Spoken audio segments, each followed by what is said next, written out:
I want to introduce Vincent Chebon. So,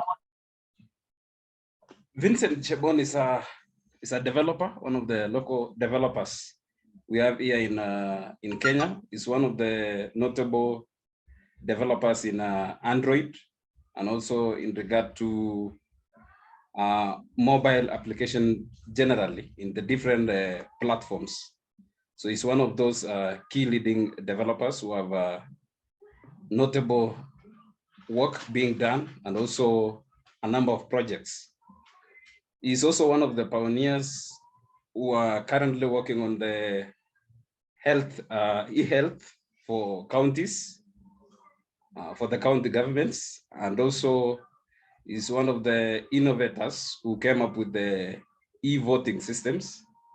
And the e-voting system that's currently being at a pilot, which we have seen from a number of organizations trying to pilot the same, is the one who is behind it.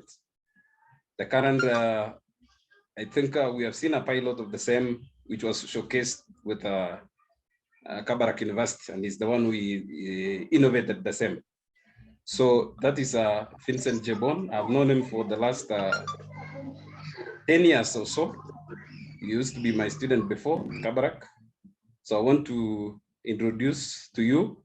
He will be able to take you through the process of developing apps using Android Studio and many other factors such as Flutter, Darts, and all those ones. So you are free to ask him questions. He'll take you through the various things that you need to understand. So I want your attention and keenness, and also ask questions as much as possible. So I would want to welcome Vincent. Karibu, Vincent.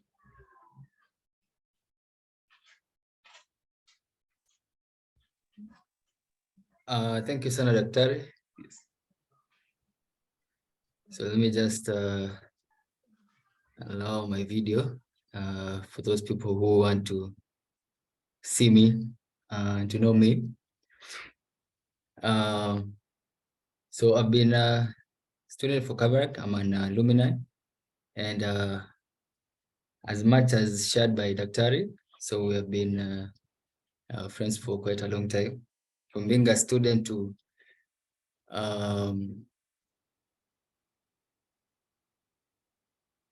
say maybe almost to a colleague or projects partner. So it is my humble to be before you, all of you, and receive my greetings wherever you are. So without much ado, so let's dive into today's session. And I'm going to break it down into a few steps. So first thing, I know in class you already know what is Android, definitions, and so much. And so for today's session, we're going to be going practical, and we're going to be able to see Android using Java. I know there is Kotlin, but for my specialty is in Java, and also a framework, a new framework, not necessarily so new, but it has been there for quite a while. It's called Flutter. Many of you might know this framework. So it has come to save us developers the painful time to develop an app, and also the good thing about Flutter, just to highlight as we begin, is that you can use one code base to code an iOS app and an Android app at the same time. So with that, I'm going to share my screen, and I believe everybody can hear me. You can just raise your hands, and I'll just proceed. So up to this point, I'm going to stop sharing my video, and then I'm going to share my screen. All right.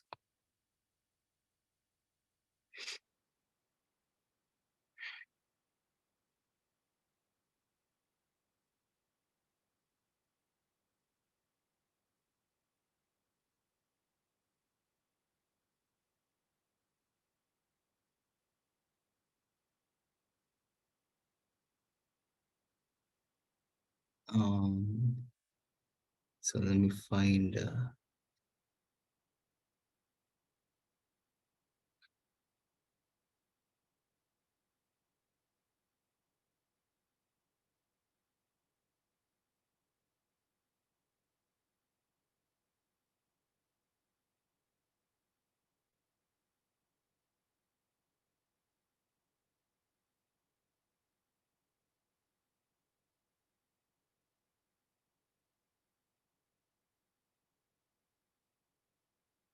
Daktari, kindly make my account.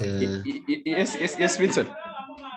Yeah, kindly make my Chebon. Chebon is my workstation. Button? Yeah, allow sharing of The screen, the screen. Yeah, for Chebon, Okay. Yeah, it's my workstation computer.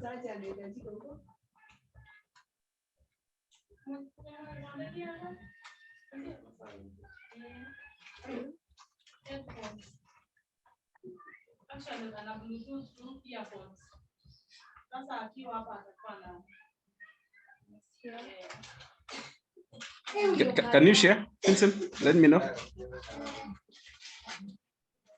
Let me try.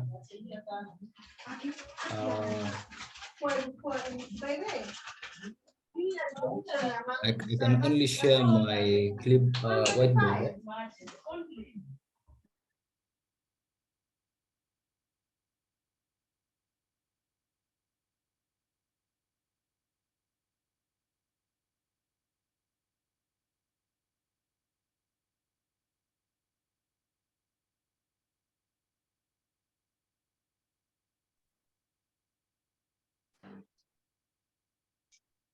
Not yet, Doctor.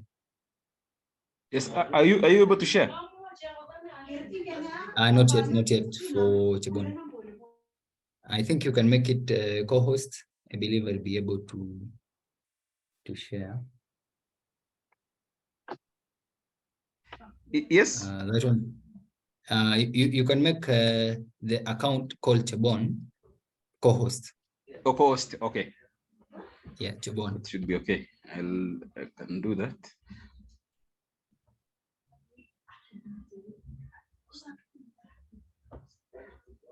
I'll put you to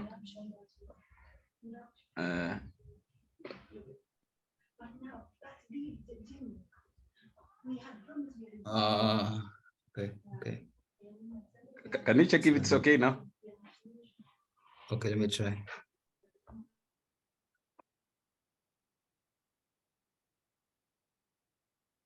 Oh, sorry. What have I done? Okay, sorry for that. Let me change it. Change that real quick.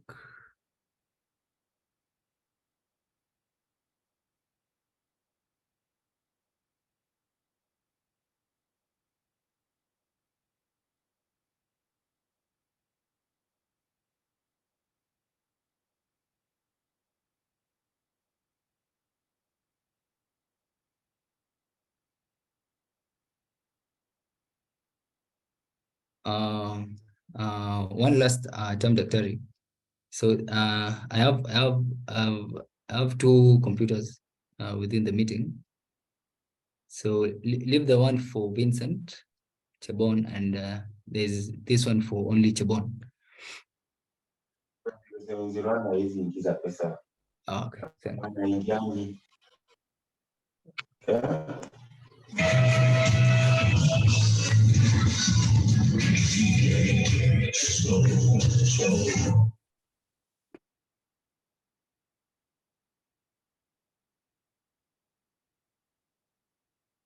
Okay, no problem. Let me just use my laptop. The workstation, it's bringing some few glitches. Let me just use my laptop.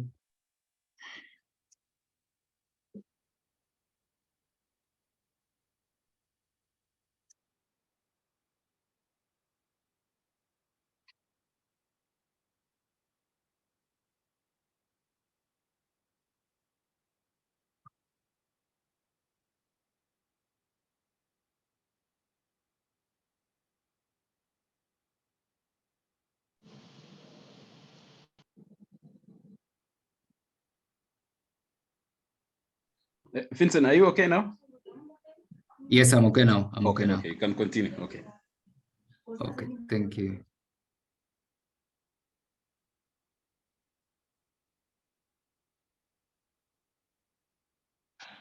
All right, so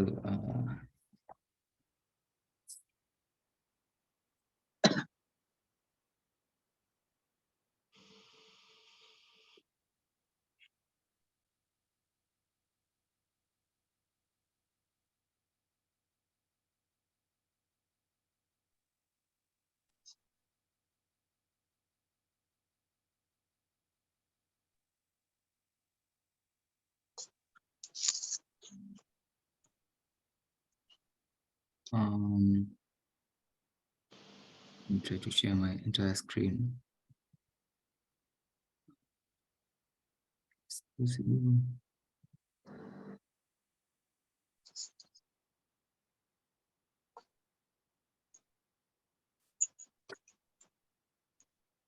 Okay, no problem. So once again, good evening, everybody. It's 6:09 p.m. I believe you can view my screen. So let me just so these are some of the projects that I have running on my computer with Android. And you guys might be wondering and seeing all this list how you can get there. So today is a practical session, and once again, I'm Vincent. I'm a DevOps engineer, and at the moment I have my firm called Touch It Limited, where we just develop customer tailor-made software solutions. And so for that reason, as you can see my screen, these are some of the projects that we are involved. And sorry for that. Yeah. So for you folks, I know some of you are excited to get into this field. Some of you already have, some of you maybe not. And so for today, I'm going to focus on how to develop an app using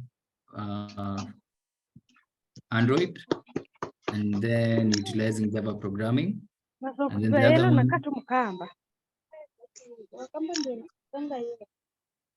and then the other one, kindly mute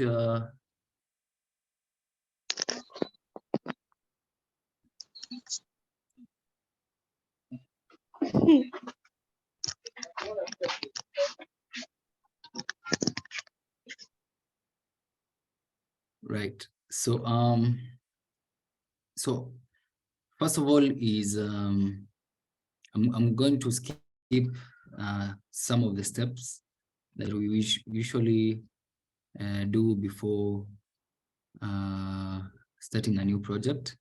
As you can see my screen, this is an Android Studio IDE and version Chipmunk. Maybe some of you may have the latest version. And I'm also made aware you guys have already installed Android Studio. So without so much focusing on installations and so many other faults, I'm just going to jump direct into building an app, and as well as building a very simple app, just saying how to maneuver from one point and coming back to the same page, basically navigation. So with that, this is going to be a live interactive session, and ask as many questions as you can at the end. So with that, I'm going just to jump right in. So the first thing that you want to do is, of course, say a new project. And, oh, that is not visible. Let me see how to share the screen. How much? Wait a minute.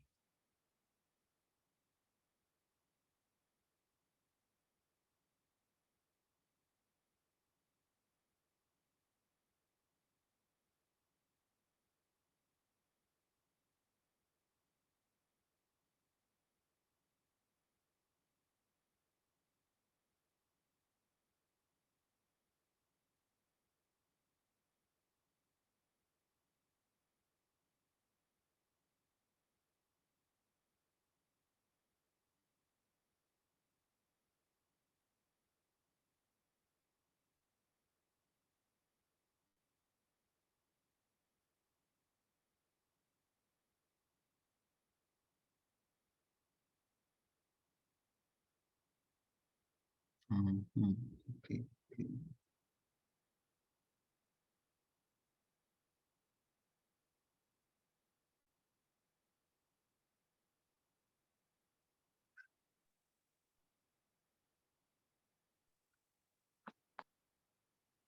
Daktari, let me just leave for a second. I set up my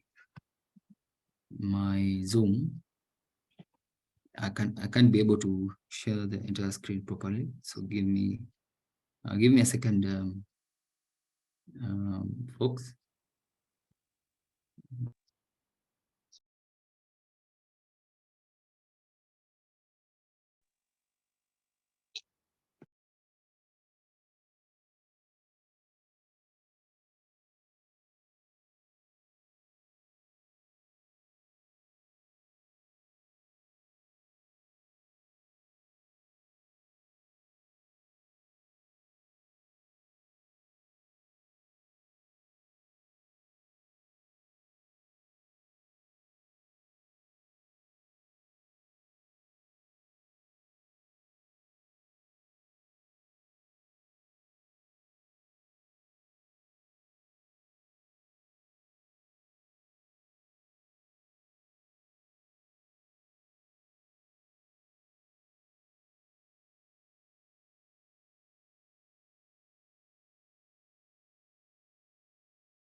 Together.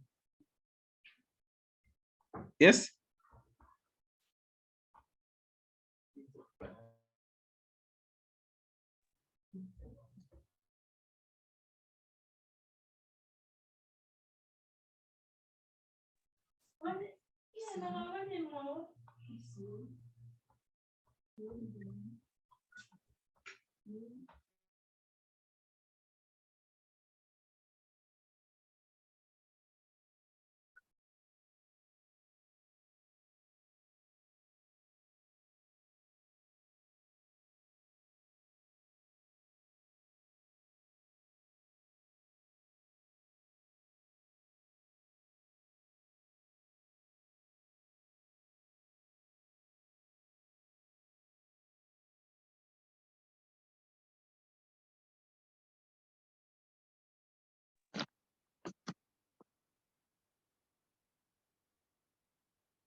I hope the members are okay and they can follow.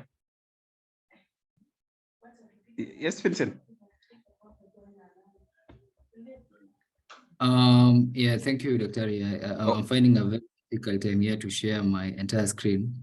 Oh, so okay, no problem. You just continue. It's okay. Yeah, I'll just keep on sharing new windows if it changes. Okay, you continue. It's okay. All right. So after clicking on new project, you'll be able to see several activities. And in Android Studio, so this is the first approach which I'm showing all of you, is using Android Studio with Java. And if you find it suiting, you can also learn Kotlin, which works the same as Java. But I'll recommend Java because you'll get the upper hand knowledge, and here the market Java is quite marketable. And if you just learn Kotlin, you'll be just limiting yourself as an Android engineer to just develop mobile applications. But with Java, you have the flexibility to develop standalone systems and basically majorly either web system using a language called Applet, or Spring Boot, a framework for Java, and so many others. So with that case, today I'm going to choose a very basic activity. And for this demo, I'm going to choose empty activity. So you may be wondering what is an activity. Maybe in class you already know, but an activity is basically the UI, or we normally call it the user interface. Or in essence, it's just the screen normally you see on your smartphone. That screen. So for example, WhatsApp, when you open WhatsApp, you see a list of messages. So that list of messages, the entire page in Android is normally called an activity. So with that, I'm going to choose an empty activity, and there are so many activities here Android already provides for you to just quickly get started with developing for Android.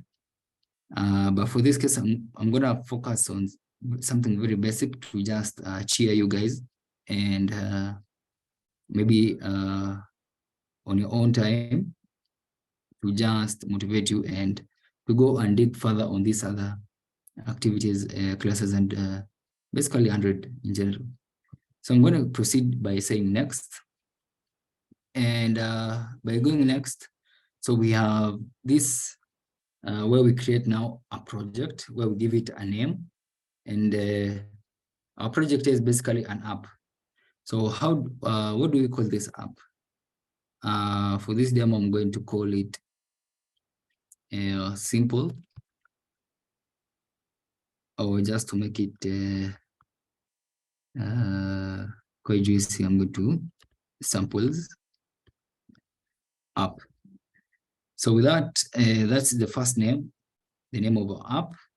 Now package name, the package name is very important when coming later when you want to deploy or you want to upload your app to Google Play. So it's very important that you have a very unique package name, or your app will be rejected by Google Play Store that an already existing package has been found.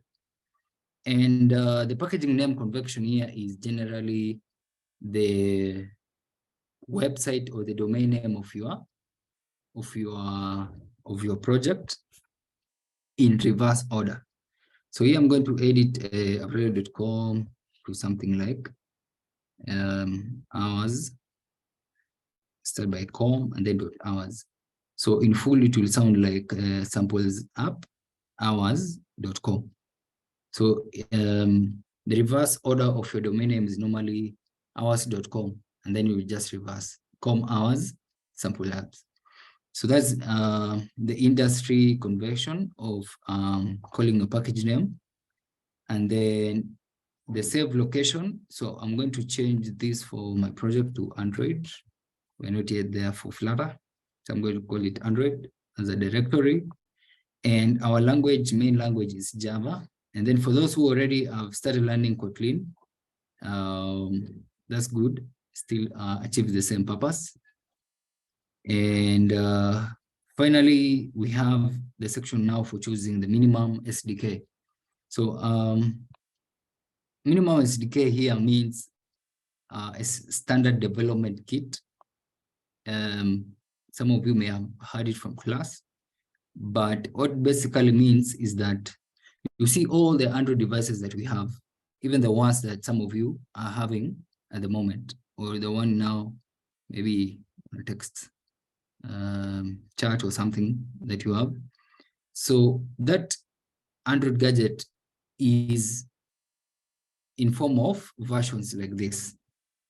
So an Android 5.0 Lollipop ni a version name given to Android devices released with API 21, which essentially means that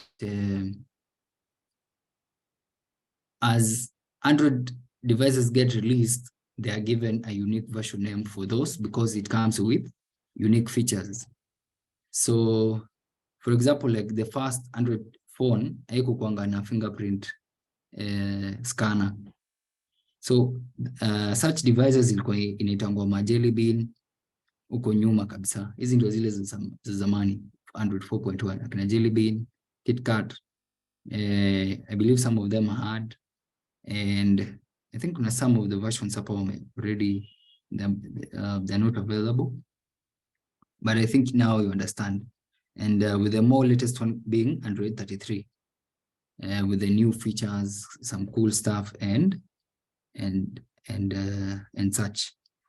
So when you're developing your app, it is very important to understand the minimum SDK. In short, minimum SDK here, sorry, in a layman's way, chukulia kama my app nataka kutarget from hii version fulani yenye ilikuwa ya kitambo to the latest. That's what here it means. So, and even you can see here at the bottom, the number of devices supported by what you select here. So for example, if I select the latest version, you will see that less than 1% of devices out there in the market, the Android smartphones, are having Android API 33 or Android 33 as a version. So you see, you'll be limiting yourself, your cool app, you'll be limiting your cool app to only these specific people.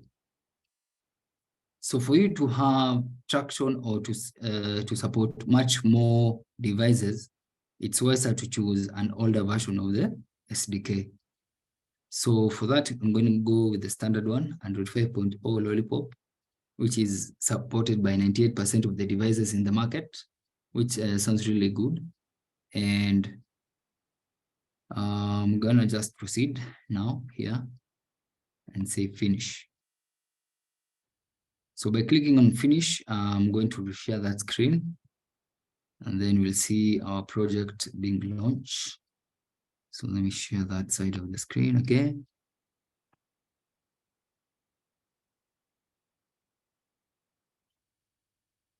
Yeah. So Android Studio will be downloading a lot of libraries here at the bottom. So we'll just wait for Android Studio to finish doing its thing. And I'm very sure so many of you guys here have already installed Android Studio, and they know how it feels when, first of all, you're in a low network connection. I know how you feel when you are having an HDD instead of an SDD. SDD simply is a very fast hard disk, modern day hard disk. So I really understand the process of installing Android Studio. So for this, I'm going to give it a minute for it to finish downloading the Gradle and everything, and then we'll just jump in direct.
So another thing, the good thing with Android Studio is normally take this long time to set it up for the first time.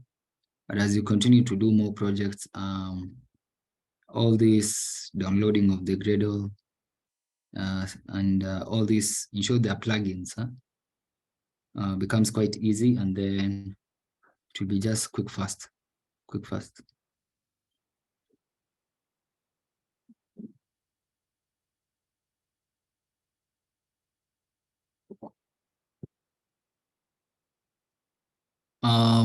Maybe as this Android Studios continue to do background task, let me show by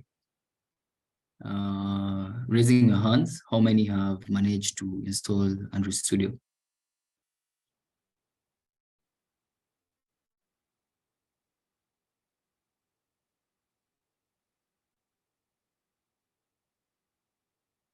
Good one. I can see one hand. Good one, Swale. Maybe I may just give you the floor to just let me hear how was the process for installing Android Studio as we wait for the background task.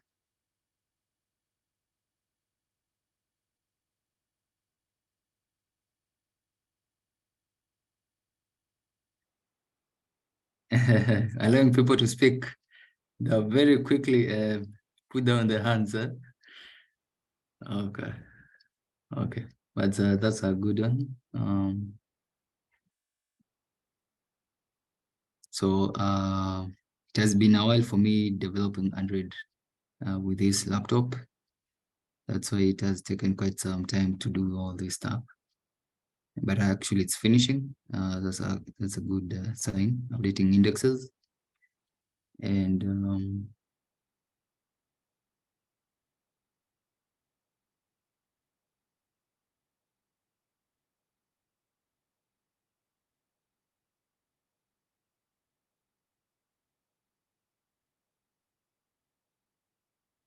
okay, great. So we are done. So everything has been set up from the background. So by default, the first thing that we see is normally the main activity.java file. And basically, I'm just going to do a very quick overview. Let me just close these files. So when you're first into Android Studio, we will see a directory called app.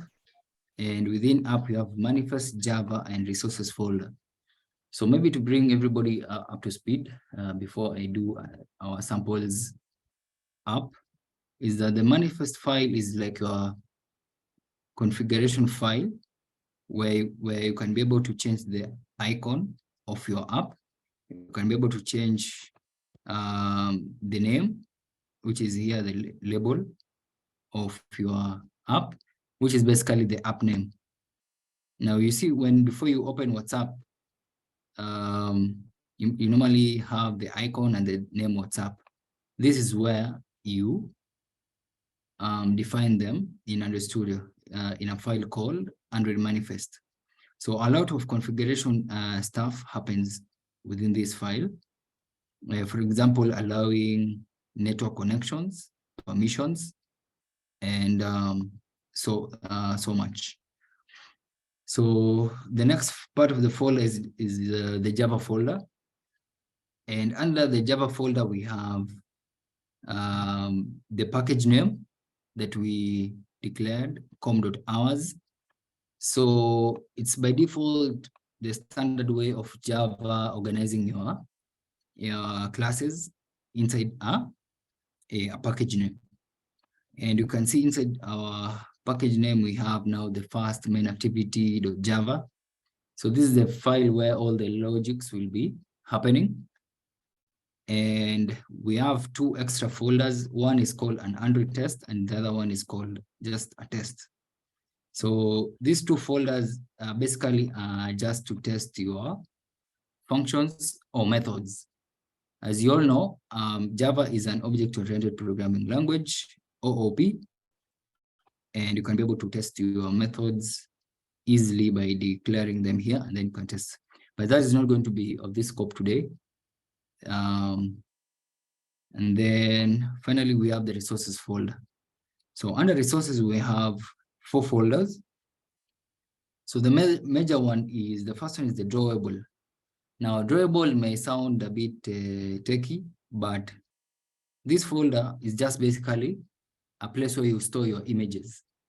Now, for example, this icon is, it can either be stored inside a drawable or a MIP map.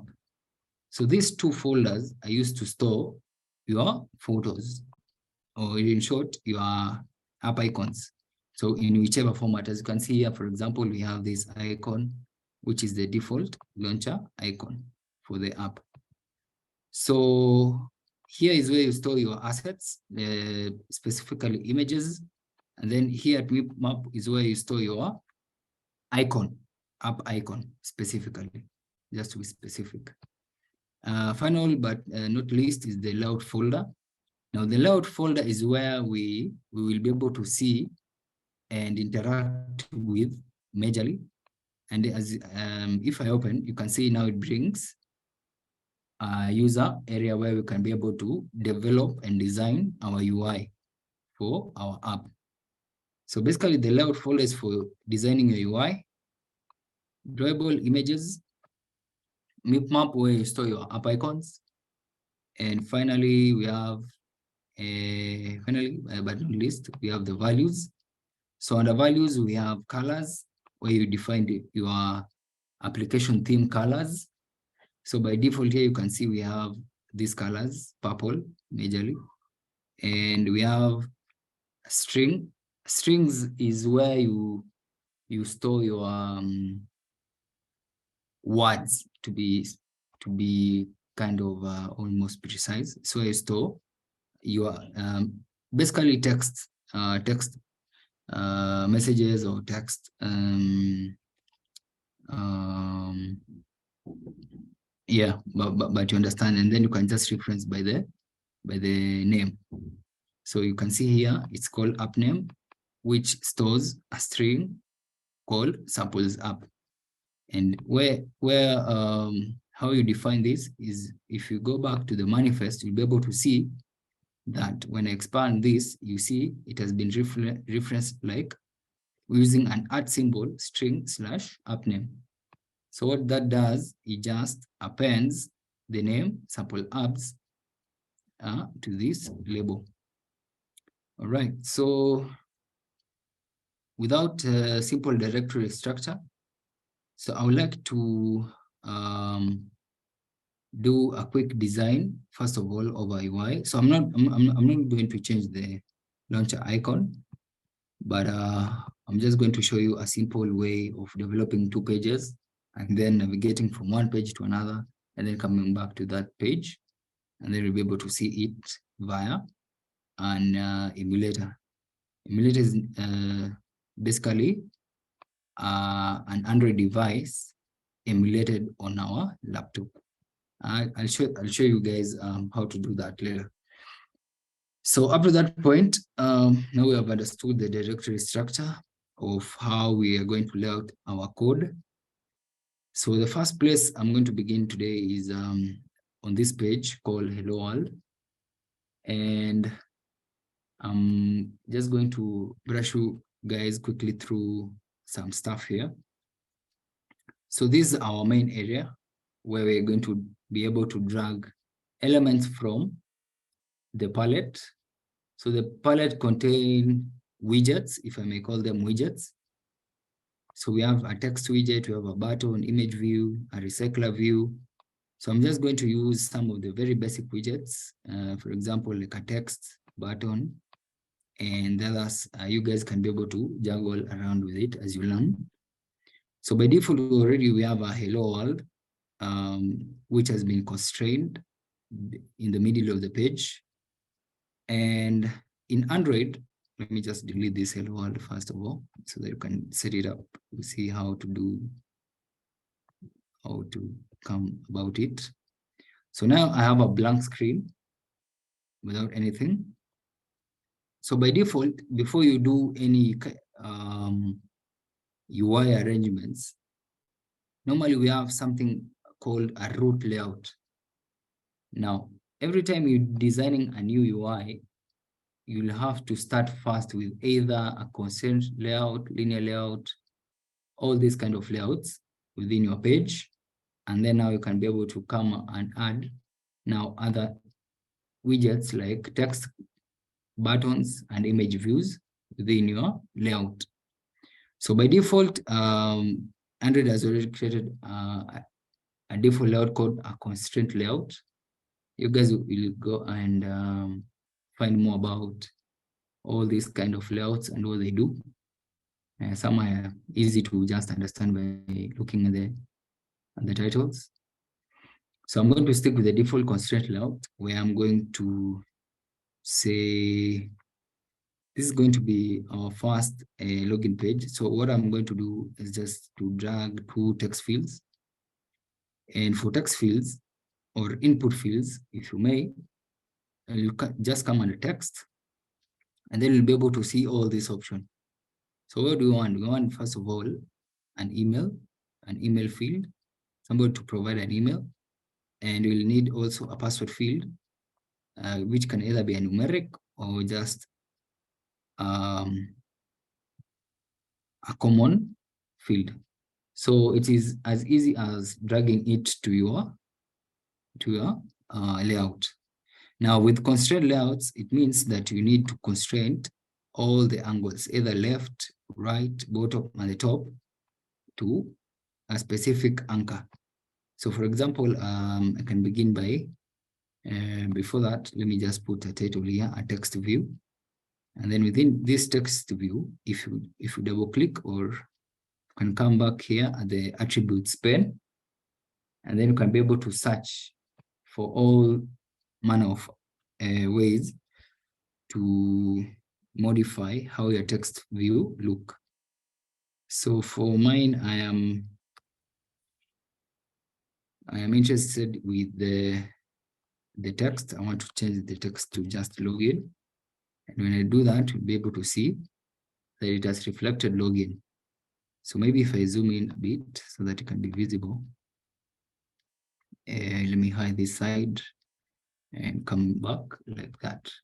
So you'll see we have a text view here, login, and I'm going to constrain it to the top, to the side, and then I'm going to do the same. So the first field is the email field. I constrain at the bottom of the login, and also constrain to the right and the left, and also finally constrain this guy below the login field, constrain it to the right and left, like that. And for you to be able to adjust like the spacing and so many things, just look at the attribute sections here at the side, and you'll be able to have all those features to adjust. So maybe giving it a padding, it can be done like that. And then finally is to give it our input field something to tell our users that this is an email field. So you start by selecting that field, come to attributes, and then say we just want to have an hint, and then the hint is going to be email. Press enter, and then our input field will have the same. So same for password. Press enter, and then it will appear accordingly. Finally is to just put a button called a login button. So just come to buttons, drag it to the UI. I constrain it to the bottom of password, and then left, and then at the right, like that, just by dragging. So finally, I like to give it some padding or some margins just to show the difference. And finally, our button, I'm going to search for the text to rename it from button to sign in, just like that. So a very basic UI, nothing fancy. Just to make sure you guys can be able to view. So after that, as you can see, you can be able to see that we have some errors before we go further. And with that, you can be able to see like the touch target size too small, click badge for details. So for that, you can be able to, I think it's calling for me to expand it like this. You can be able even to stretch it like that. And what else? So let me see.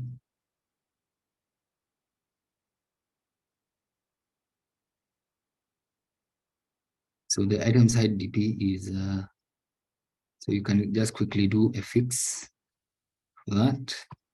Come back to the top one, look at the error, and then just allow Android Studio to do a quick fix for you. So it's good. Android has made life easy for us, and just give it some padding, few more padding. So that's a simple login page that you can come up with. So you guys now may be asking yourself, now how can we be able to run this first activity? So it's easy as, first of all, you can see here we have several devices. So I already have a device called Nexus 5 API, but I won't be making justice to you if I don't show you how to create your own virtual device. So at the top here, you can come here at the section called Device Manager at the top. And then when you click on the Device Manager, there is this section which will appear, which will have now the ability to create a device.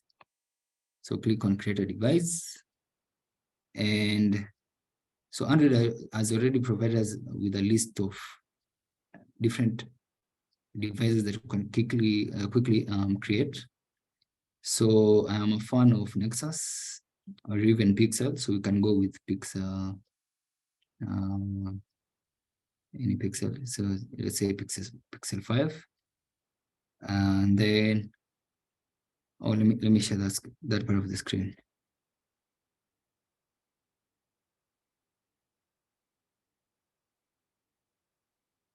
Yeah, sorry for that, members.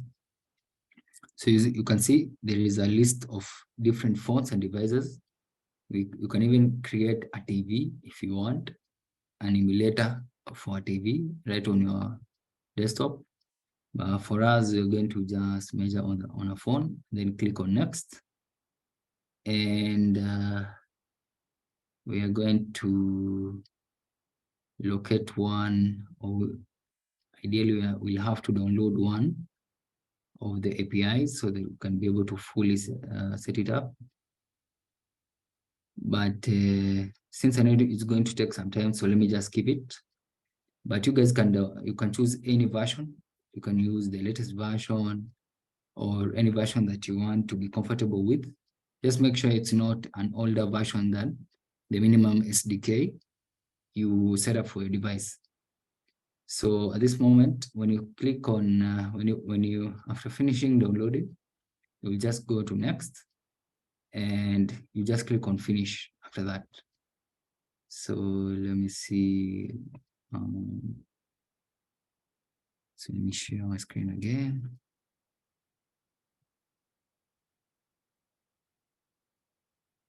So with that, I'm going to leave it for you guys to also see how to create a device. So quickly, I'll proceed with my own default device, Nexus 5 API. So for us to run this app is as simple as coming here at the top. After selecting your available devices at the near right, you just click on Run App. So what will happen is, first of all, your device will power on. And this is now the challenge for me to try and share the screen. So it will come like this. Unfortunately, it's not possible for me to share my entire screen. Let me just go to that emulator. And you can be able to see, forget about the null check error. I was developing another app. So I'll just quickly clear Then now you can be able to see that now we have an emulator right on our laptop, right from Android Studio. So after doing so, the application is building and it's running to the device. So as that is happening, maybe I can request everybody who has ever just raised their hands. They have been able to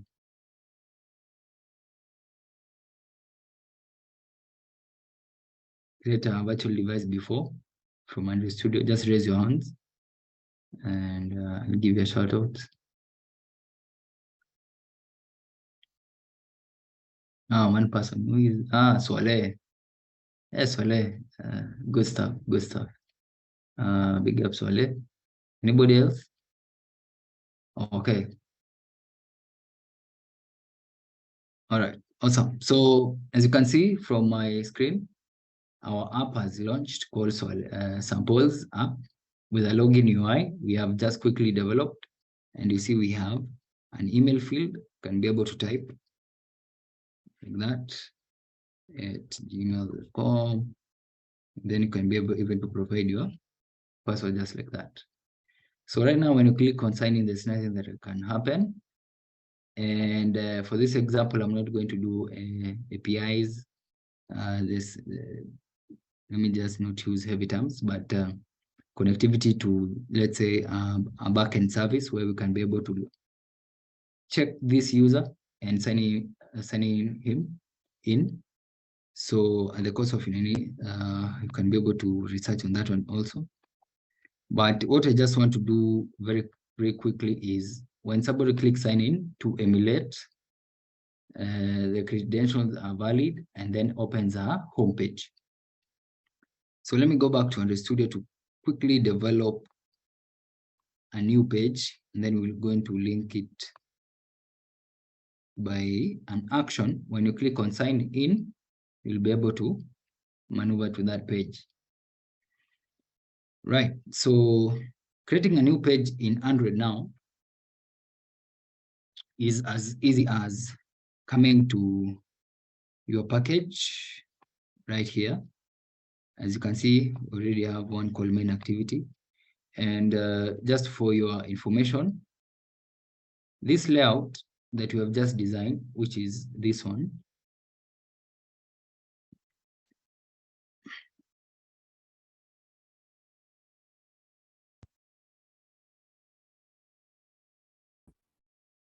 pardon about that, is linked with this main activity.class. So we'll be able to see that in a few moments. So creating a new activity, as you all now know what is an activity, is simply UI, what you see, or to make it even simple is just a screen that you view. So creating a new activity is as simple as coming to your package name, right click, and then come to new. And then under this section called activity, we would like also to create an empty activity.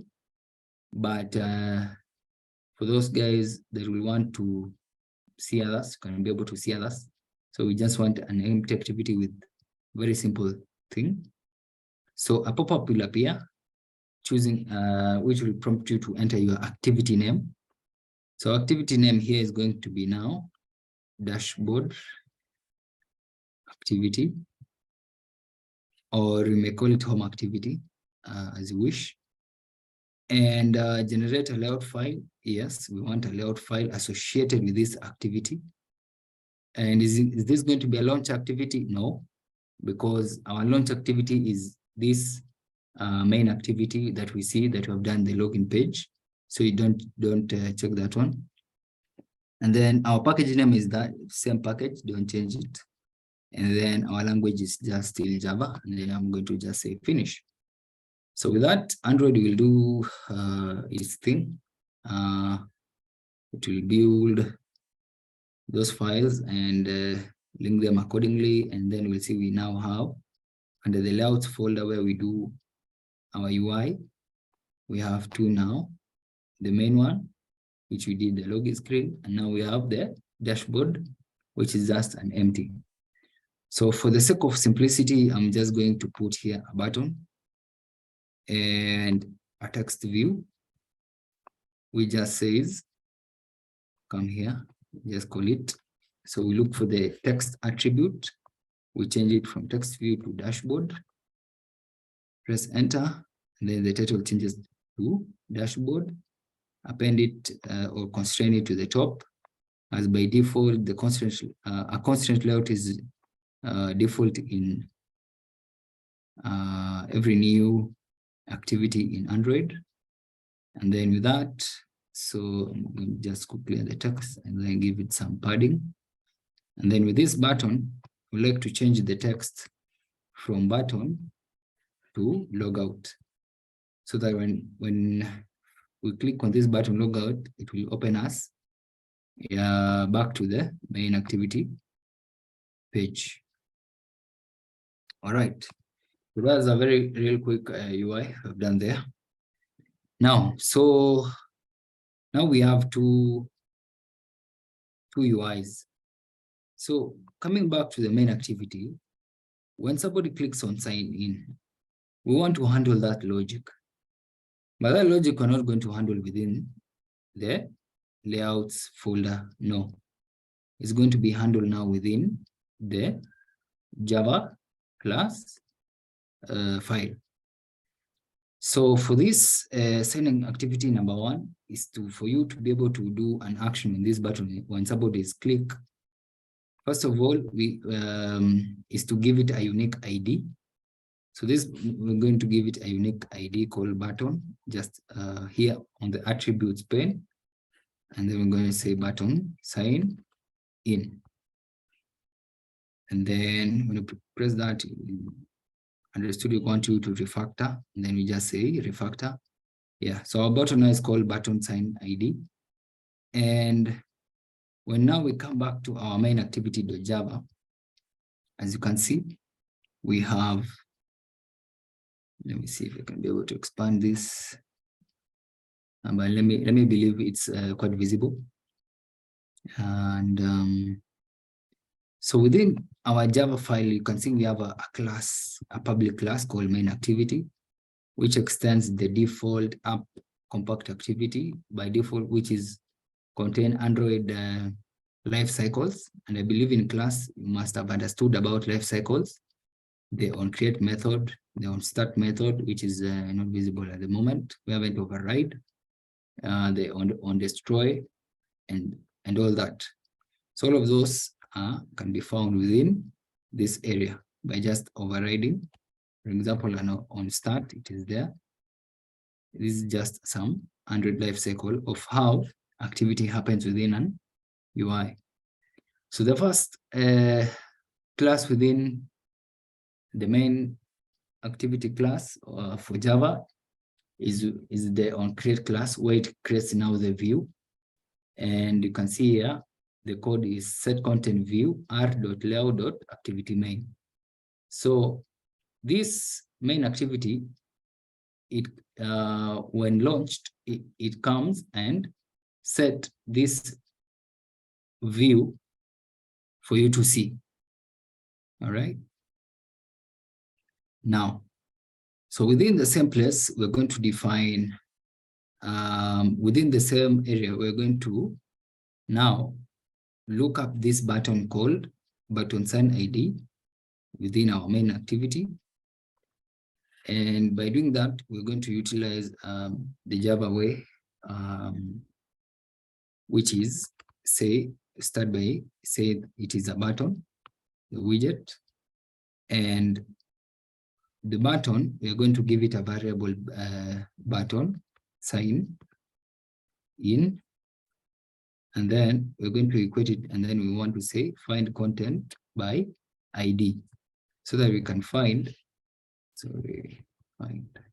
find view by ID, and we're going to locate using the resources. R stand for resource ID, and then button sign in. So within this variable, we already have access to our button by finding the view by ID, and the unique ID it was that one. So quickly, I'm going to say button sign in dot set on click listener so that we can listen to on click events. So with that, let me expand this for it to be readable. Yeah. So it's going to be a button signing set on click listener, which we're going to listen on the clicks. And when something is clicked, so that for us to be able to view it, first of all, before going further, I'm going to say a toast. Then I'm going to pass where we are, the context, which is this. And then the character, which is say button, sign in, clicked. And then finally, it's just to pass the length, say length long. And I believe that is it. So let's say, oh yeah, hold.show. Thank you. Thank you, Android. And finally, just say .show. Now, when we rerun our app at the top here, and let me share that view. Come back to our device.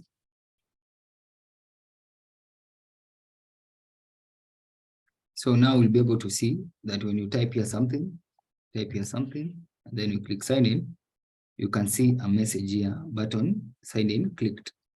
So now it means that we've been able to find this button, and when somebody now clicks, says button sign in, clicked. Now, the last flow that I wanted to show you guys is, now we want to assume that these credentials are okay. We want now to sign in and to open our dashboard that we just created earlier. So with that, let me go back to the code, and I'll share the screen. Let me just increase some font size a bit. Going to settings, increase my font.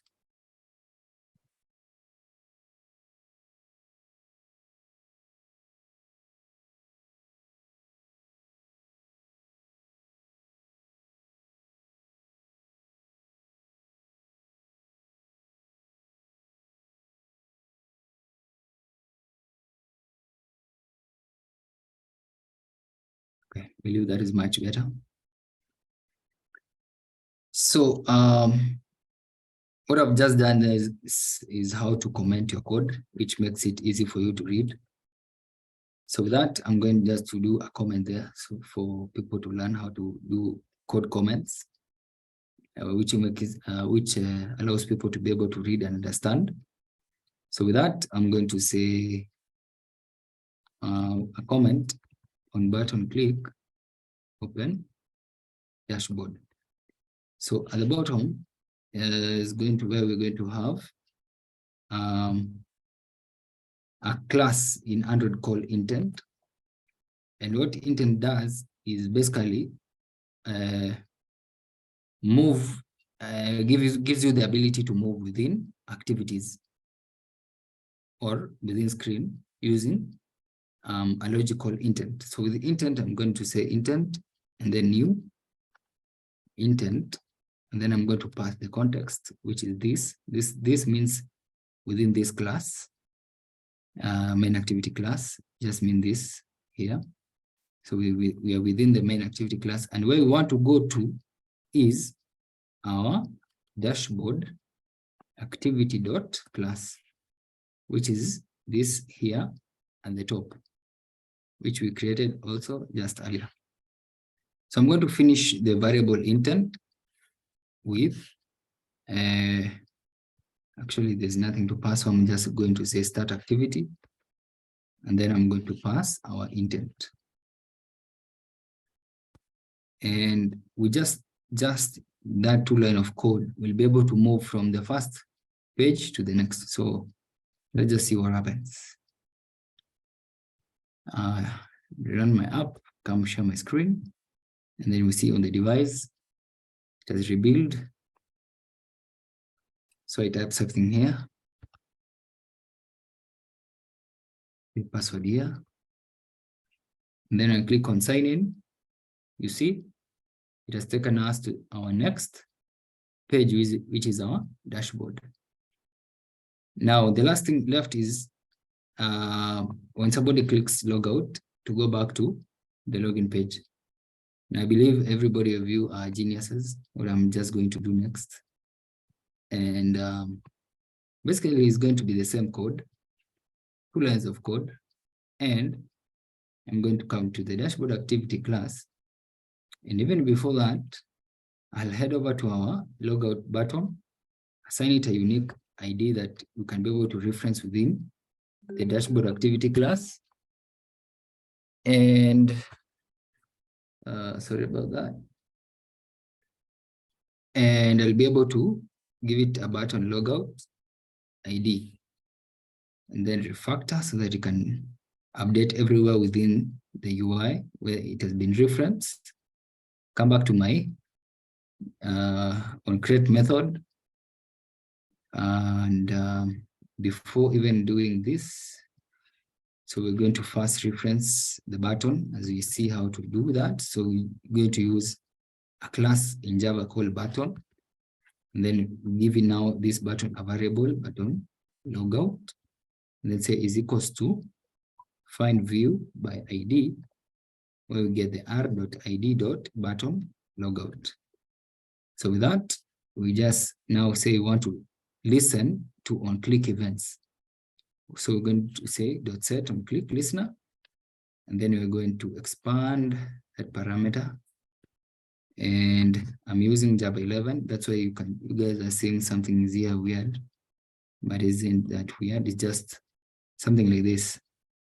This is the old way of Java used to be. So you see, this is so many lines, but with Java 11, you can be able to collapse all this code by right click and then replace with Lambda. So I'm going to leave it to you guys to be able to understand. You see how that code looks so clean now without the so much boilerplate code being visible. So the same logic, and then on my comment, I'm just going to say logout. And then here we're just going to rename from dashboard activity to home activity. Actually, it is home. No, it was main activity. Sorry. Yeah, main activity.class, which will take us back to this class, main activity, of which this class will come and hit the onCreate method, and then it will show us the UI or the screen, send content view, of which our UI is this. So that's how Android in Java flows. So just to run our app and then we test our logout, we'll be able to see how it happens. So app is building into our emulator. So an emulator is basically a virtual device, same as your real device, but within your laptop. So with that, say just at gmail.com. Have our password here. Click on sign in. Takes us to our dashboard. Click on logout. And taken back to our login page. So that, members, that's how a very simple app you can develop. And maybe just to show you guys the launch icon, how it looks like. I don't know if you can be able to be, but it is here. It's called Samples App. And when you click on it, it still opens on your device. See? As cool as that. So I don't know if I have another 30 minutes, Dr. to show how, but before I proceed that way, to show the sweetness of Flutter, how you can be able to all this pain, you see, like designing a UI, constant layout, all these things, defining a button there with a unique ID. And so with Flutter, Flutter has made life for mobile developers so easy. So that's in the next phase, which I want to show you guys how to build the same app, but within Flutter. So maybe just to touch on Flutter a bit, the juicy part is, so Flutter is a mobile UI framework for creating apps for iOS and Android using one code base. And the reason why Flutter has gained more traction today is because how it builds very beautiful UI, quickly and efficient. As you can see what we have done here, in Android, you have to do a lot of work to style all these buttons. But within Flutter, it's like a breeze. You can be able to create a very flagship app like WhatsApp very easily with Flutter without doing so much stylus and so many things. Yeah, from a very basic here in Android. Another thing in Android, UIs are designed in a language called XML. Now, for those guys who have never seen XML, within the same, sorry, let me share my screen. You guys keep on alerting me when you are not be able to see what I'm doing. Please keep on alerting me. So you see, within all this boilerplate code that we have already done, when I come to either code or code split here at the side, so split will show you the UI and the XML code we have just done using the design view. So you can easily do a drag and drop within Android, or if you're that guru, you can turn back to the code side for XML and write all this code.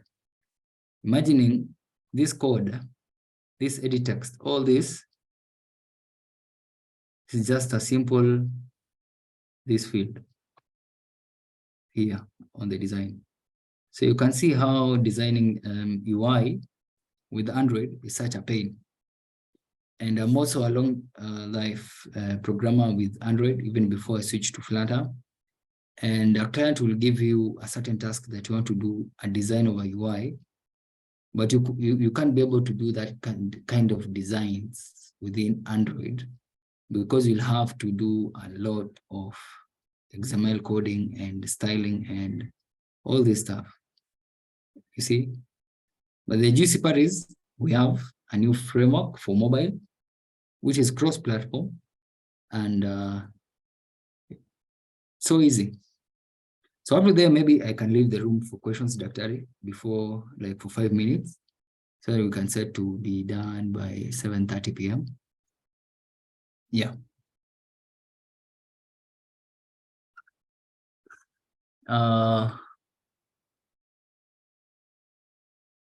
So members, anyone who has a question, for 5 minutes before we proceed, I know that may be a lot for you guys to digest. Anybody with a question can raise your hand. Yeah.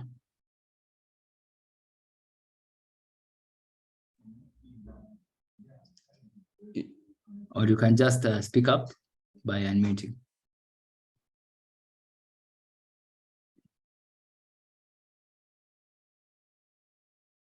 So Swale is saying,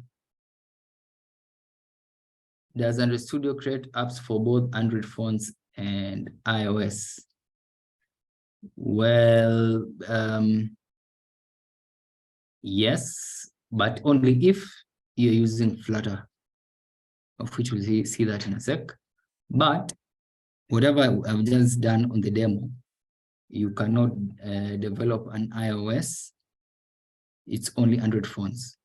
So what we've done is only for Android phones. Android Studio is just majorly for Android phones using Java and Kotlin. Yeah. But now Flutter comes in for that cross-platform for both Android and iOS. Yeah.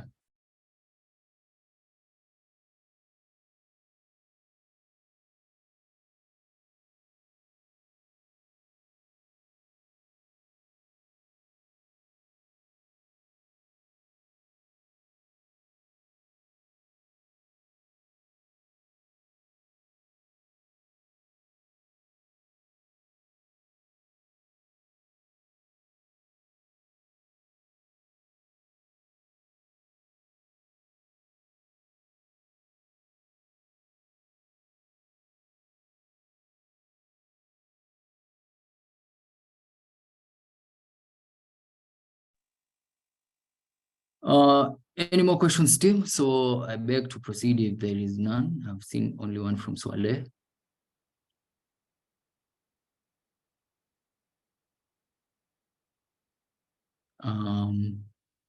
Give me a minute. Anybody, you can type on the chat, you can speak up, you can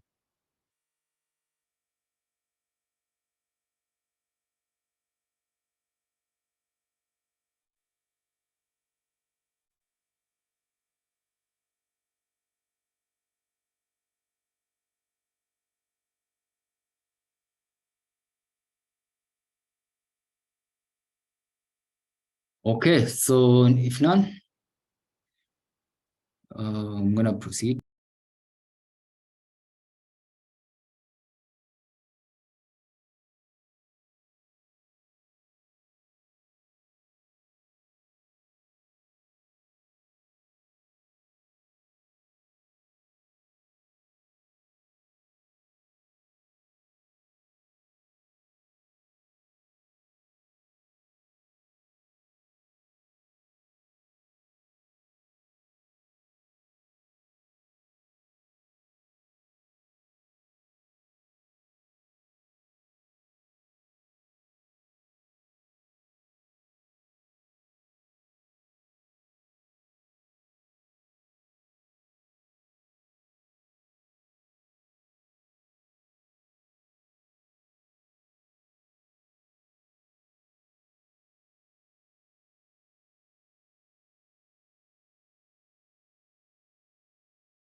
Oh, thank you for that. Sorry, guys, I was muted. Okay. Thank you, Matthew. Thank you, Matthew. All right. So let me just go back quickly, but I believe these are still the simple procedures you guys can follow. Our project name, the project location where we're going to store the source code, the description. The project type is application. I prefer everybody to stick with the application. Just design an app. And then as you advance, you learn plugins and packages and the rest of those stuff. It's very important to package your name or organization using this format. And then here, the language, I'm going to choose Java so that Flutter can behind the scene using the runtime to convert to Java language, which also makes it Flutter, enables you to even write native code within Flutter. And then for the iOS language, I'm going to leave it to Swift, but you don't need any language like Swift or Java to write a Flutter application. Yeah, just know that one. You really don't need Java or Swift. No, you don't need. You just need to understand that. Yeah.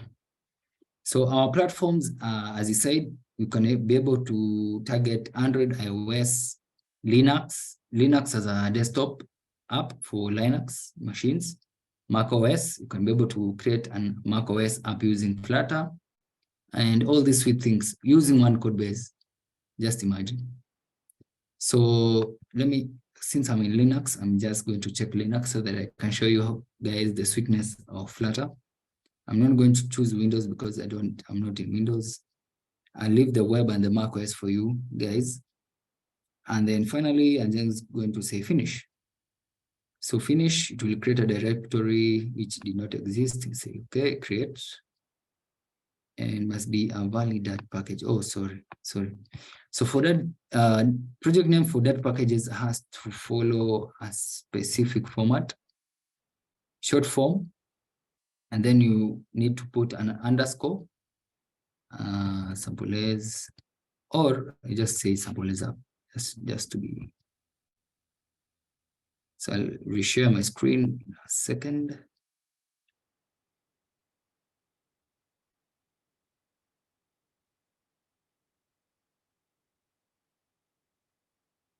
Right, so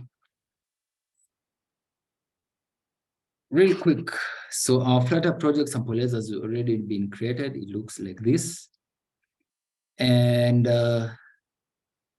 everything has finished syncing. Now that's good. So maybe to take you quickly, like in 2 minutes, directory structure within a Flutter application. But I'm going to leave more for you guys. So that tool is where the core native DATools will be hosted. You really don't need to focus on here. So let me just simplify. The only thing that you need to focus on this page is the lib folder, where we're going to store our DAT files. And for you members, think of a DAT file or any DAT file, just like in Android, it's an activity. Now in that, we normally don't call a UI an activity. In Flutter, we normally don't call an activity, but we call everything in Flutter a widget. And you guys will understand more in depth in details. So as you can see, we have folders for iOS, Android, and Linux. So with that, it means it has native libraries which will convert all our source code within the lib folder, because you're going to write only one code, and Flutter will do the magic to deploy both iOS, Android, and Linux.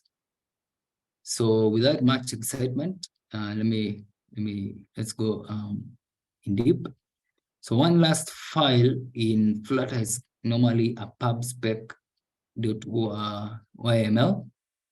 Now this file, just as you can compare with Android Studio with the Android manifest file.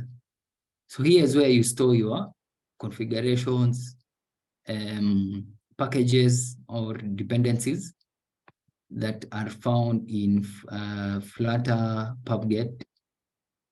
And dependencies naturally helps you to write code much faster because you are using other people's code. So it makes your life easier from writing so much boilerplate code. So I'm not going to explain so much here, but you guys can learn on your own. But just like a Android manifest file, here you can define the app name, also a description of your app. But this is just a more generic version. But if you want to be specific to change the name of your Android app specifically, so we still have the Android app scaffolded here, of where you can go all the way to the manifest file also, and can be able to adjust the unique app name for each and specific platform. So you can come source main and use the Android manifest file. As you can see, just like we had on our previous screen, but here it has some additional attributes for Flutter. As you can see, the Android label is samples app.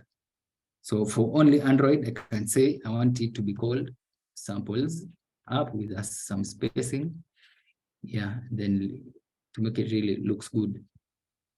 So I highly recommend changing your labels for Android name only here. And before you tweak so much things on this configuration file, get yourself in depth. So with that, I'm going to leave it there, and then we just jump right quick on writing our first Flutter app using that code. Now, even before I go further, just to show you guys, this is an entire project now already scaffolded by Flutter. And this file, main.dat, is our main entry file. As you can see here, we have a function called main, which is being loaded every time we run our app. And this main calls this widget called app, which is this class here, down here, which extends something that we call a stateless widget. Now, to ease in the term, a stateless widget is just a widget which doesn't perform any dynamic changes to the UI.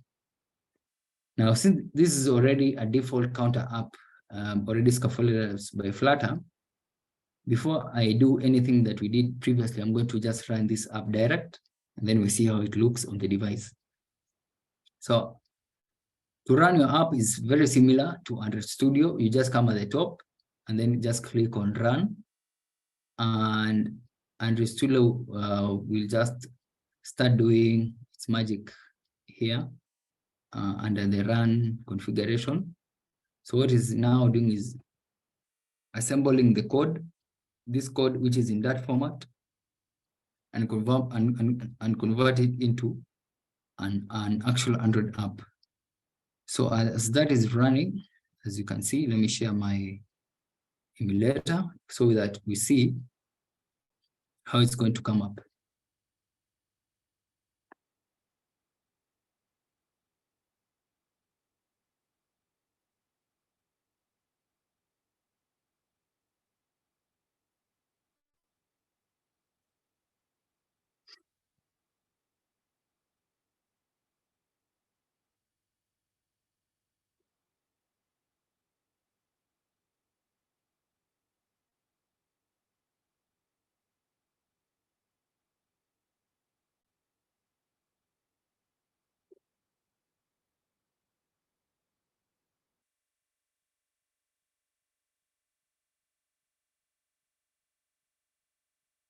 Still running.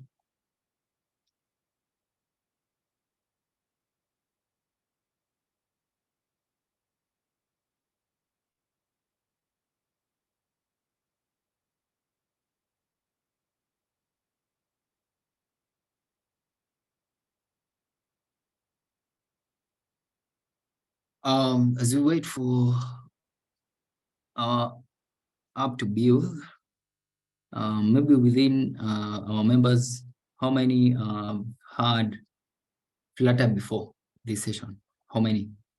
How many have had Flutter before? can raise up your hand.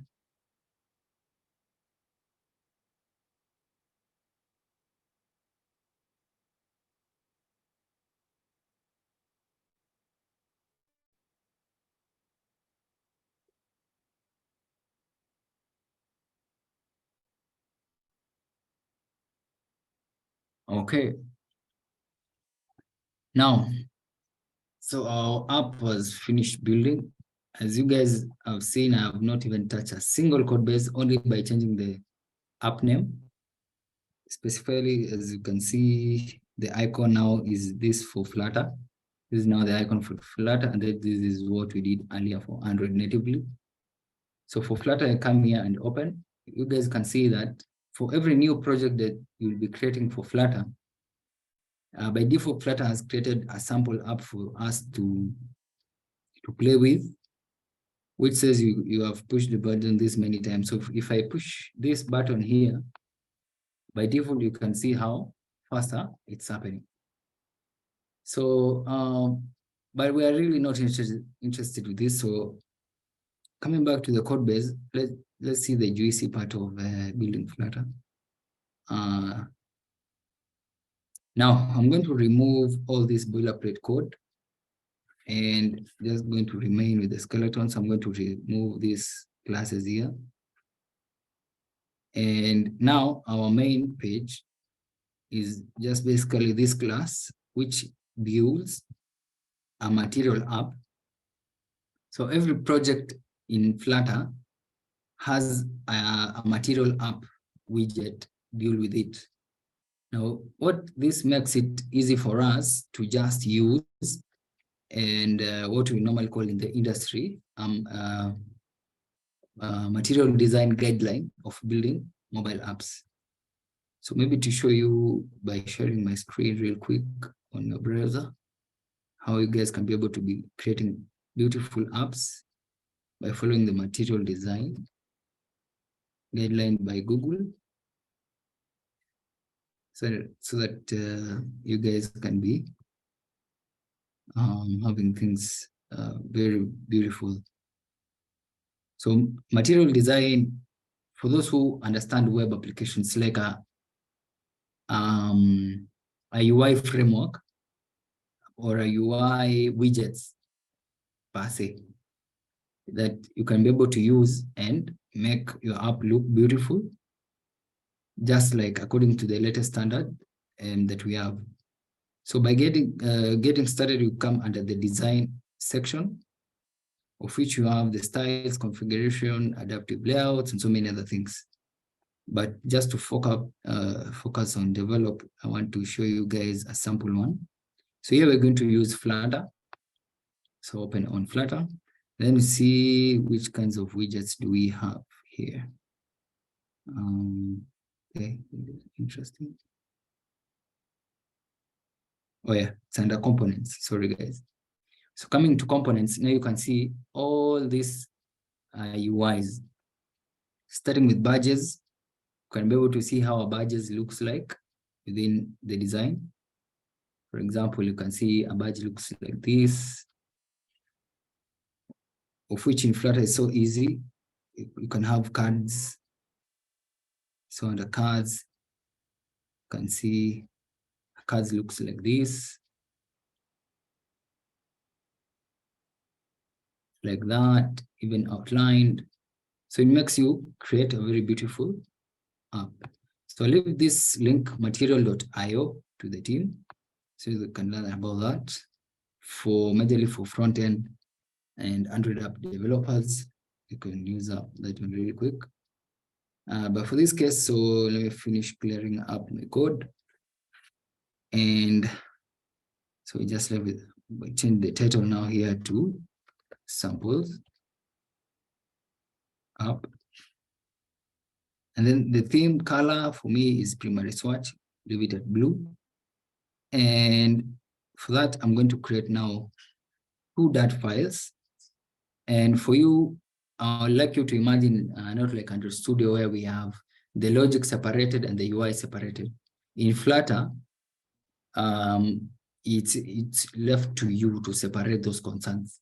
So you can choose to have all your UI and logic within one file, or you can separate. So as a beginner, I know you'll start with one file, and then as your code starts getting complex, you will start now understanding what is a programming patterns, where now you need to start separating concerns, like all the business logic you put in one file, and all the UIs you put in separate files.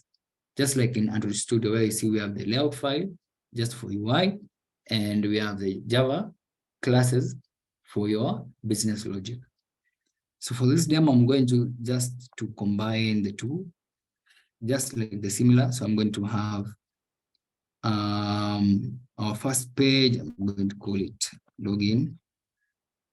Do that real quick, and I'm just going to use a shortcut here so that I can leave it to the team to. So the first one is, I'm going to call it the login page.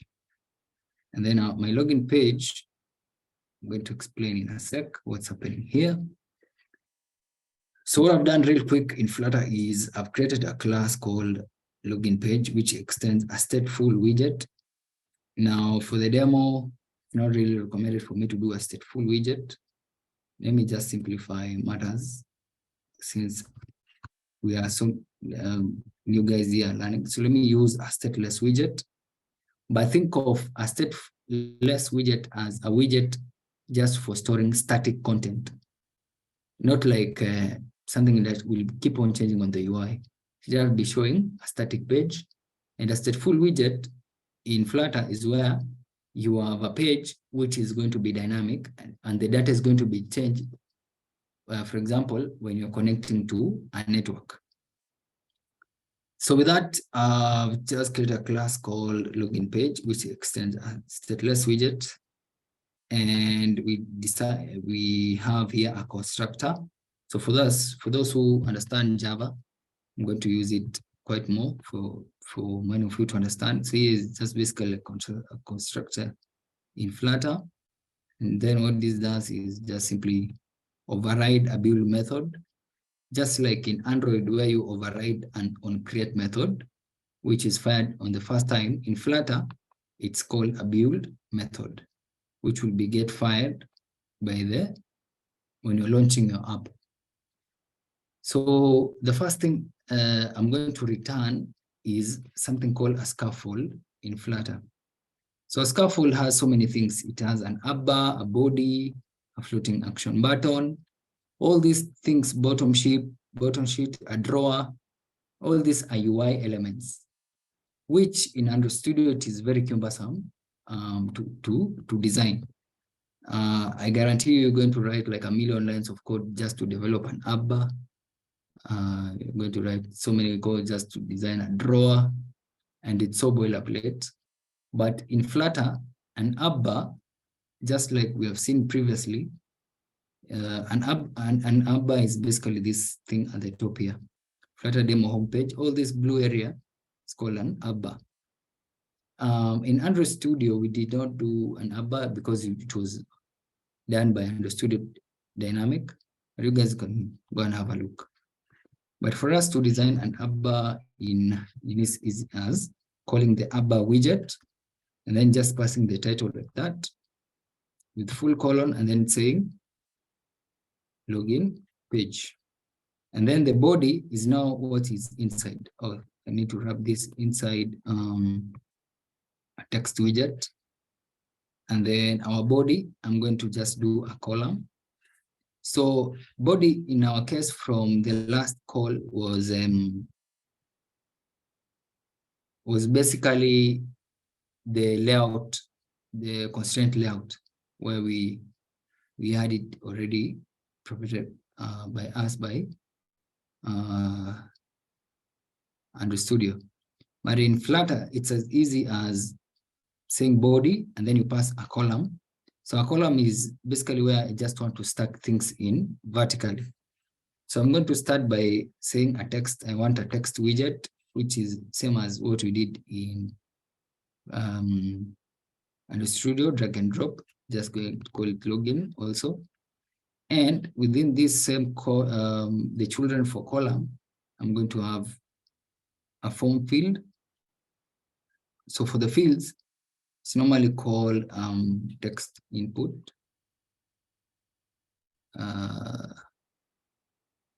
Right, I think it's text input.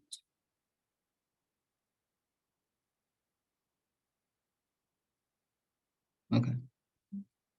Now we can just do a quick Google in our components. Come here. Let's say we want text fields.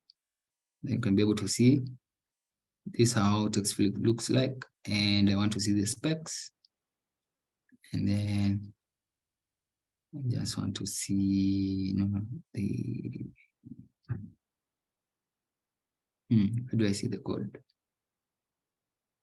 I can easily, yeah, here's the implementation. So to come to implementation, and is it really design?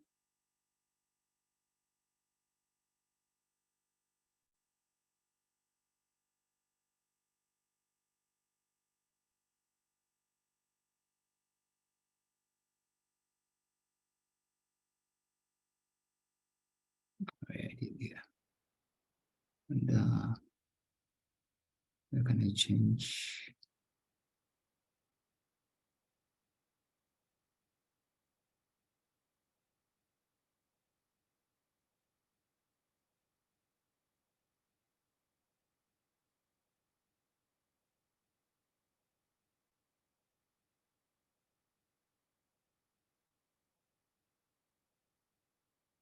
Okay, another place you can just use is the Flutter.dev, which is much more simpler. Come to docs and say get started. Come to widgets. Sorry, widgets catalog, and then be able to see, yeah.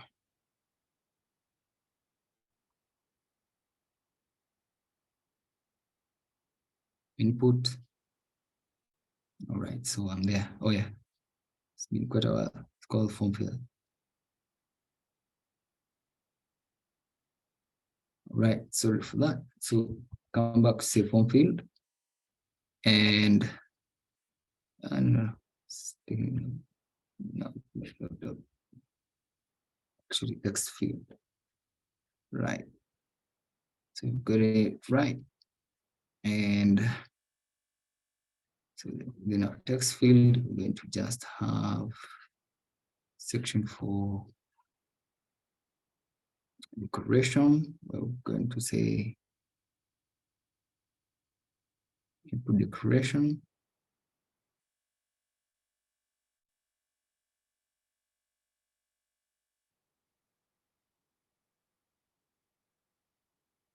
And yeah, because it's just a label. Let's click this email. So wrap it up. And finally, just to do this quickly, you say password. And just because of time, I'm not going to focus on a lot of juicy parts with this. So just create an embedded button with an on pressed, and can be able to see pass a child, which is going to be a text, and then our button name is going to be called sign in. So let me clean it up a bit. So with that, I'm going to back to the main.dat file where our app is going to be launched. And I open the login page as the first homepage. So when our app runs, it will come here, look for the homepage, and then it will open the login page that we have just developed. So in Flutter, everything is a widget. Unfortunately, the only thing that we don't have in Flutter is the drag and drop as we had with Android Studio. So here, everything you're going to type, but majorly, most of them you're just going to copy paste from Stack Overflow, which can be useful and so much. So forth. So let us run our app. We see what we have built. And let me share my phone. And then you'll see that Flutter within real time, it has updated the page. So here we have the login page as our app bar, a small text here, email, basically the same thing, but in Flutter. But when you click on sign in, still nothing yet. So let's do something about that. But before we go about that one, is going to create another stateless widget. In short, when I say that, just another UI page called dashboard.dat. Yeah, I know there's a lot of Greeks to you guys, but this is just to juggle your minds. We will learn about this language.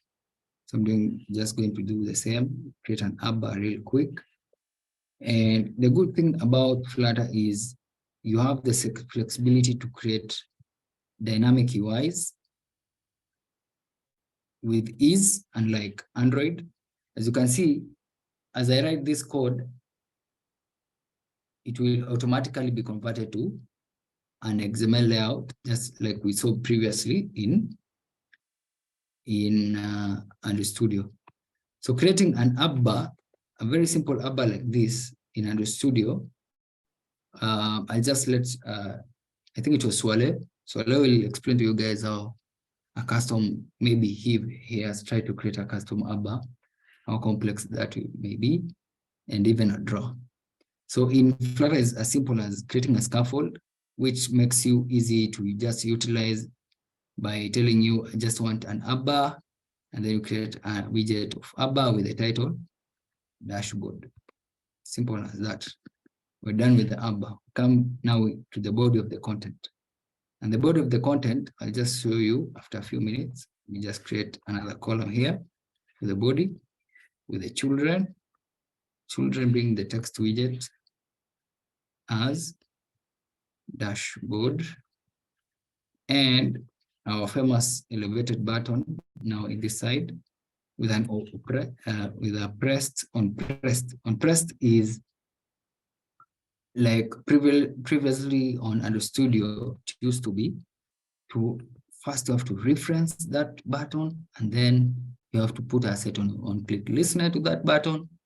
But in Flutter, it's just as simple as requesting that I want an on oppressed function with this just curly brace. So anything, every time I press, my code here will run. Simple as that. So let me just finish this button by the name logout. And then I'm going to sanitize my UI just to look presentable. Just like that. So we have our app bar up there. We have the body, which has a column. The first thing is the text for dashboard. And we have also a button for logout. Now, to link these two is as very simple as coming to the login page. Let me clean this up so that it looks presentable. Come here, and some comma, so that everything looks clean like that. Don't worry about this. These lines just means that there are some conditions that have been met. But for this demo, I'm not going to concentrate on that. So inside our sign in button, just imagine on pressed, he is going to open another page. And how we do that in Flutter is we use a function called navigator, and then we pass our context, just like we did on intent previously on Android. And then we just say we want to, now for this, let me show you guys another thing here. So going back to the home page, I'm going to request to have name routes. So what a name route does is simplify how we call out how we call out different URL part of the system. So for example, I'm going to say /login, which will point to context, and then I just assign the class page, which was login page.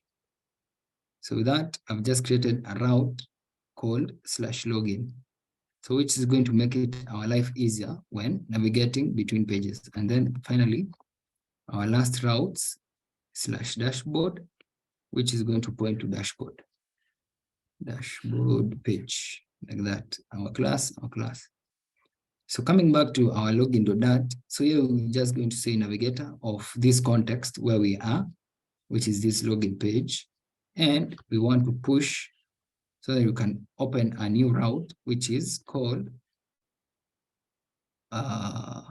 dashboard, just as we have declared just now. Dashboard, just as we have declared here. Nice. So with that, just this one line of code, we're able to switch between activities. So let's see. So I'm going to do a very quick hot reload.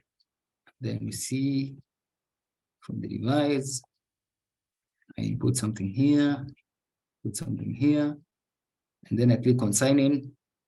Just imagine that one line of code we are already at the dashboard. Pardon my UI, we don't have time to go through the nitty beautiful UI designs, but I've given you the link. You guys can follow up to build very classical apps. And the last thing left is to have our logout button. And as you can see, also another feature in Flutter, it automatically provides you a back button, just in case you just want to go back to the previous page effortlessly. Just imagine, we're just declaring this ABBA. Flutter is be able to do other things for you. Now in Android Studio, you can't have this. You can't have such things like this. So when you click on go back, it takes us back automatically. We didn't even code this. Flutter just sensed that we need it. But for demonstration, let's do a logout button and then we just call it a day. So go, and there's so many good things about Flutter that can't do this in this demo, but it's just to motivate you guys. So you do navigator, same thing of context where we are in. Now we're in the dashboard. I just want just to push this new route, or to be precise, a page called login. And then with that, done.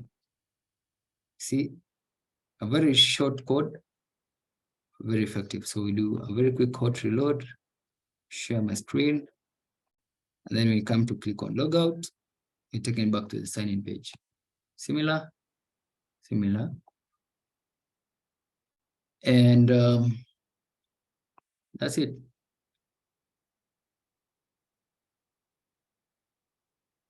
So I really hope this has been a very fruitful day for you guys. A lot of learning stuff, I know.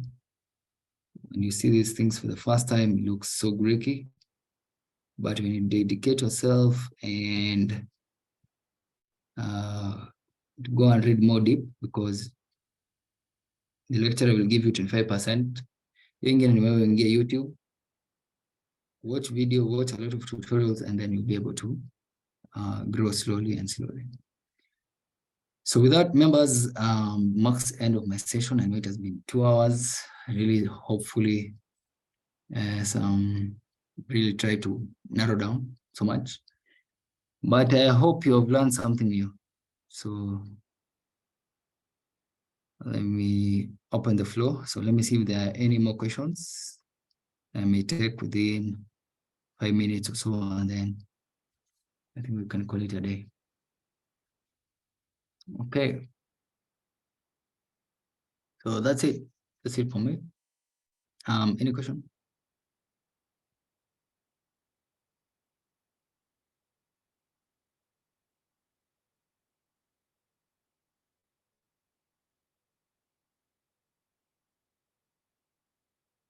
So let me start by, okay.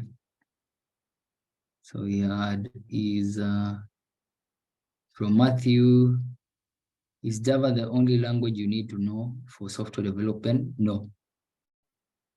No. But what I'll say is, as a beginner, you need to stick to one language. Master, when you get good at it, now move to another language. But what I'll motivate you guys from that basic point is, there are so many programming languages, but first of all, you need to answer, where is my passion in? So there's somebody here who would love to develop apps. Like for me, I had the passion to develop, as I was starting, I had the passion, I wanted to develop a Facebook for Kenya and Africa, a social media platform. And as much as that crazy idea is, even Daktari remembers, don't know if you can remember very well, but that was my passion then. So me, I started with web application programming. I wanted to understand how web pages like Google were designed. That's where my passion was. So that's where I began. So when I mastered the craft, and I would say it actually didn't take a day, because first of all, you need to start learning the definition. What is a programming language and all that stuff? So you need to trust the process, start slowly. And what will make you elevate much faster, if where your passion is, try and create as many projects. So maybe your passion is mobile development. Try and look around Google Play Store. Look at all those apps. Common features such as login, what you have done today, a home dashboard, ability to log out. Try and develop it by yourself and understand and appreciate the process. So in your mind, go with a step by step. You say, today I want to code login, and then tomorrow, once I've mastered login, now ask yourself, how do I now navigate now to a dashboard after verifying that these credentials are fine? So such a way, and then do as many projects as possible. So any other question here? Android Studio versus Flutter. Android Studio is an IDE, Swale. Maybe you want to say Android versus Flutter. And now that will make a very correct sound. So Android versus Flutter. Again, Android, you just only develop for Android devices. That's if you are just passionate about developing Android for Android devices only. Okay. Flutter, where you want to develop for both platforms using one code base. Another thing, to be honest, there are some advanced level programming where, for example, you need to access the fingerprint of the Android device. So at the moment, it's hard to use Flutter for that, because Java and Kotlin are powerful in that nature, because Java, it has been here for millennials, many years. Flutter is just a 2016 there framework, So there is always a give and take between Flutter and Android. So when you want to develop some hardcore stuff, for example, things that need access to the hardware, majorly fingerprints, majorly, I think Flutter at the moment still doesn't support fingerprint, but Flutter has camera, has all this other stuff, I think, except now fingerprints. Yeah. So you can be able to see the comparison also on the web, but Flutter, if you want to design a much more user-friendly UI in a project that does not need a lot of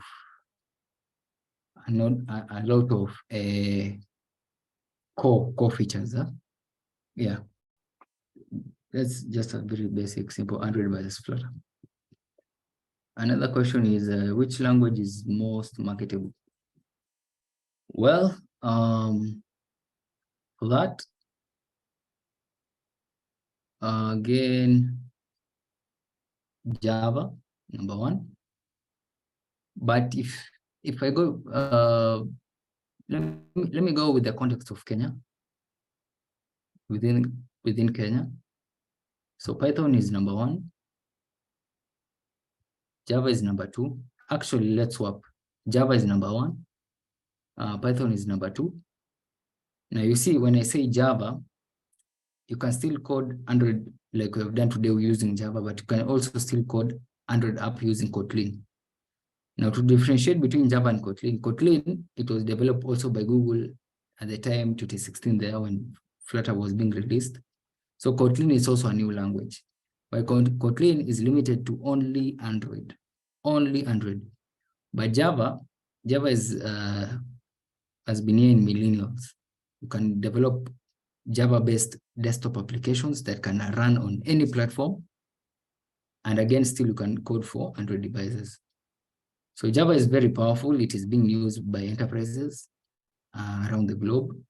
And yeah, and then Python, and then PHP, with that order. So those are the first three. And then PHP is for the web, just to make you guys know. Okay.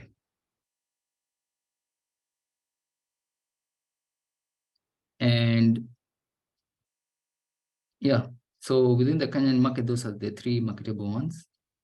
Looking at international, also for you guys to just be aware of your regions. We're looking at international, we're looking at also Java, we're looking at Python, we're looking at far much more programming language called Elixir or Erlang. And those languages are used for doing, for example, Elixir and Erlang is for the telecommunication networks. For example, Kama Safaricom is using Erlang programming language. Every time you make a phone call, it is being handled by Erlang. Yeah, you guys just know that one. It's a programming language for the telecommunication industry. Yeah, so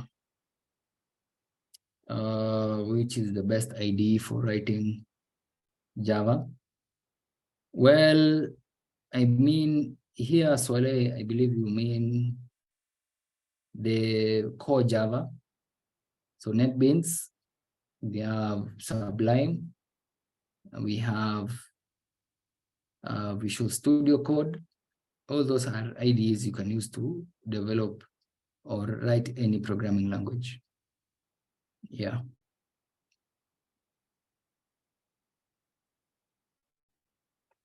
Okay. So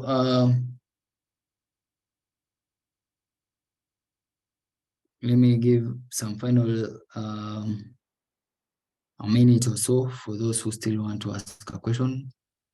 I wrap it at 8:10.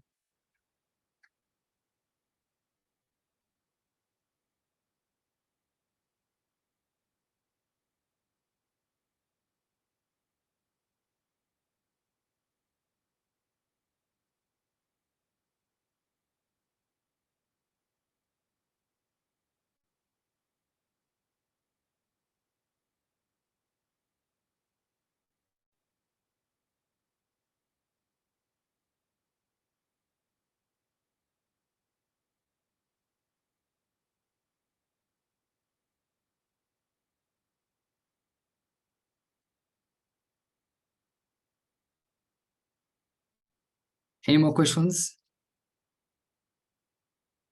I think then I'll have to stop it at there. So, Daktari, back to you. Thank you so much for having me. Yes, I really hope to be. Yes, Vincent. Yes. I think these guys are. You have had quite an interactive session. We've learned a lot. You've seen all across starting from Android Studio, cutting across to aspects that we've learned before, intents, list view, you've seen widgets, and many, many, many other things, up to an introduction to Flutter. What now remains is for you people to practice, take a personal initiative and be able to learn. We can agree with Vincent. When I was teaching Android Studio, we would just teach up to when we have run an app, just displaying hello world. That is what we could do at that time. And they went on their own and they did up to this level. I think that's the case, Vincent. Yeah, that's very true. That's very Yes. true, Dr. Yes. Yeah. So I remember very well that class. yes. So it is all about a personal initiative to be able to learn how to develop these apps. The process of learning programming requires an all commitment. If I must say so, it's a personal commitment. So it's not about whatever you will be taught in class. It is out of the way you personal study and research. In that regard, we have many platforms today. YouTube is there, available 24 hours to be able to assist you to learn these things. Maybe without much, I want to welcome the class rep to say something so that I can wrap up. Thank you. Welcome, class rep. Hi. Yes, Karibu. Santi, I have gotten it, and thank you so much, Vincent. Thank you so much, Vincent. Thank you so much, Daktari. I hope there was a recording, because this is a session that one needs to go back to, and I am personally very grateful. Yes, and I know even the rest are grateful. So thank you very much. Okay, thank you, class rep. So with that, I would just want to say that let's go ahead and go through this recording. I have a recording of the same. I'll be able to post on the ZDS platform so that you can be able to access and try to go through it several times so that you are able to master these nitty-gritties about software development. So with that, I would want to say thank you so much, Vincent. I hope they took your contacts so that in case anyone maybe you may be requiring any clarification or any other issue regarding these aspects about mobile application development, you can easily reach him. So if you need these contacts, you can let me know. I'll be able to. I think, Vincent, are you okay if I can share your contacts? Yes, no problem, Doctor. No problem. Okay. So anyone in class, if you need Vincent's contact, you can reach me. So with that, I would want to say thank you so much. We'll be calling you for other engagements looking into the future. So with that, I want to say thank you so much. Can catch up in the next session next week. We'll talk with the class rep so that we can organize. Thank you so much, Vincent, and God bless you for that. It was a wonderful session. Amen. Amen. Thank you. Thank you. Thank you for me.